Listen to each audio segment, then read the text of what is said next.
நீங்க அம்மா இல்ல. அடையாளம் தெரியலையே. நமக்குள்ள சுமூகமா பேசி முடிவு பண்ணிக்குவோம். சுமூகமா பேசுவோமா?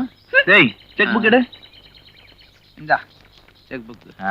எவ்வளவு டேமேஜ் இருக்கோ அதுக்கு நீங்க எழுதிக்கோங்க செக். மணியில என்ன எழுதிருக்கு சரியா தெரியல.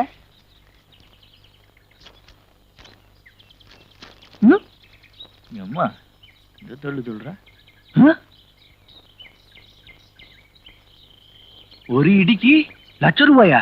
ரொம்ப காஸ்ட்லியான பொம்பளை போல இருக்கு. ஒண்ணும் கவலைப்படாத, தயார் பண்ணிடுவோம். ஆமா, அவங்க யாரு? வழக்கமா ஒருத்தர் உங்ககிட்ட சந்தா வசூல் பண்ணிட்டு போவாரு, அவரு எனக்கு மேல, இவங்க அவருக்கு மேல. அப்படியா? என்ன விஷயமா வந்திருக்காங்க? எல்லாம் மாமூலான விஷயம்தான். வெட்ட வேண்டியதை வெட்டிட்டீங்கன்னா கண்டுக்காம போயிடுவாங்க. உள்ள வந்துட்டாங்கல்ல, சும்மா விட முடியுமா? எவ்வளவு? பெருசுல ஒண்ணு வெட்டிட்டீங்கன்னா ஆளுக்கு 50 எடுத்துக்கிட்டு கமுக்கமா போயிடுவாங்க. ஓ, ஒண்ணு இல்ல, 2ஆவே தர்றேன்.